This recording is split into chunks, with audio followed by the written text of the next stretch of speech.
Femra shfaqet herë si nën, herë si vajzë, herë si motër, herë si bashkëshorte dhe në shumë role të tjera në shoqëri, duke u bërë kështu gjysma kryesore e saj. Përpara Islamit, në shumë vende të botës, femra ishte një barë në aspektin material dhe shkak turpi në aspektin moral-shpirtëror. Profeti Muhamedi a.s., paqja qoftë mbi të, ishte ai i cili në mësimet e tij nisi të ndërgjegjësoj burrat e të ngrejë pozitën e gruas në çdo fushë të jetës, teksa thoshte: "Më i miri për jush është ai që sillet më mirë me bashkëshorten e tij, ose kush edukon 2 vajza e ka siguruar parajsën e amshuar." Profeti, ashtu siç shpalli barazi ndërmjet popujve, racave, gjuhëve e ngjyrave, shpalli edhe barazi ndërmjet burrave e grave, duke marrë parasysh edhe natyrën e tendencat e të diagjinive.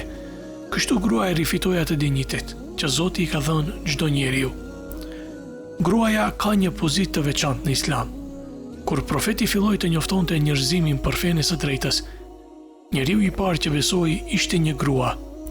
Ai e lavdëron bashkëshorten e tij, Hatixhen radiallahu, duke thënë: "Ndërkohë që askush s'më besonte, ajo më besoi."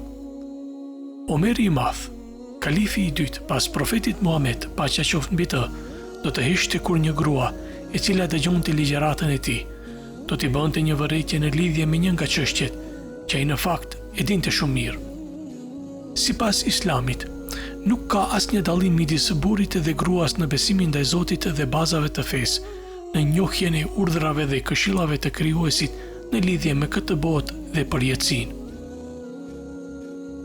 Gruaja muslimane në çështjet materiale zotëron të drejtën ligjore të pasurisë së vet, me peshën që ju dha, edhe zotëruesja gjerë në fund të jetës e mallrave që do t'i kalojnë asaj si paj, dhuratë dhe trashëgimi, si dhe i pasurisë së fituar prej punës së saj.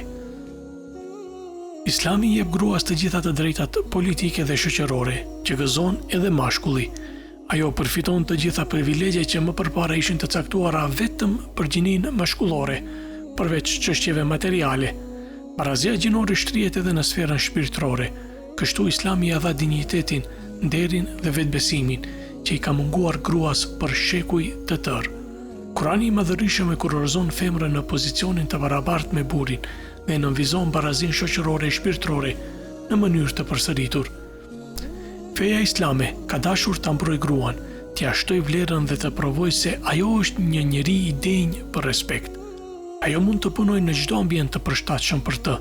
Nuk mund të harrojmë këtu edhe rolin e saj të pazavendësueshëm në edukimin e brezave. Gruaja është forca ekuilibruese një shoqërie. Ajo është pesha kryesore në familje. Pas një grua të mirë vjen një burr i suksesshëm. Pas një nëne të mirë vijnë fëmijë të edukuar e të moralshëm, dhe pas një familje të edukuar e të moralshme vjen një shoqëri më e mirë.